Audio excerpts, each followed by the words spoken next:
Sementara itu pemirsa, Mahkamah Konstitusi telah menggelar sidang putusan terkait permohonan uji formil pasal 169 huruf Q Undang-Undang Pemilu sebagaimana telah dimaknai putusan MK 90/PU 21/2023 tentang syarat batas minimal usia Capres-Cawapres yang diajukan oleh dua pakar hukum tata negara, Denny Indrayana dan Zainal Arifin Mokhtar. Dari hasil sidang tersebut, Hakim MK memutuskan untuk menolak seluruhnya permohonan uji formil pasal 169 huruf Q Undang-Undang Pemilu sebagaimana telah dimaknai putusan MK 90/PU 21/2023 tentang syarat batas minimal usia Capres-Cawapres.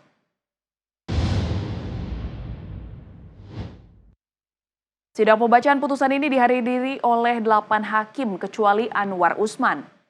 Hal tersebut sesuai putusan Majelis Kehormatan Mahkamah Konstitusi (MK) dan permohonan para pemohon untuk tidak melibatkan adik ipar Presiden Joko Widodo itu ikut menangani perkara ini.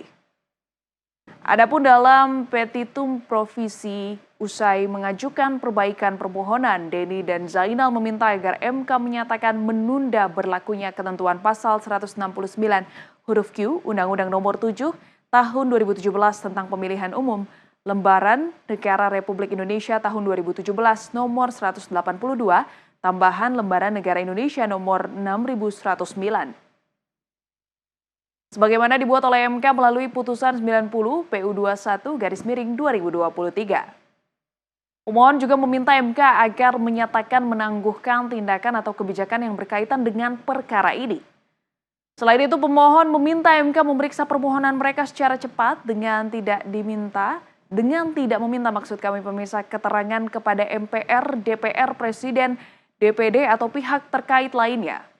Mereka juga meminta MK memeriksa, mengadili dan memutus permohonan tersebut tanpa campur tangan Hakim Konstitusi Anwar Usman.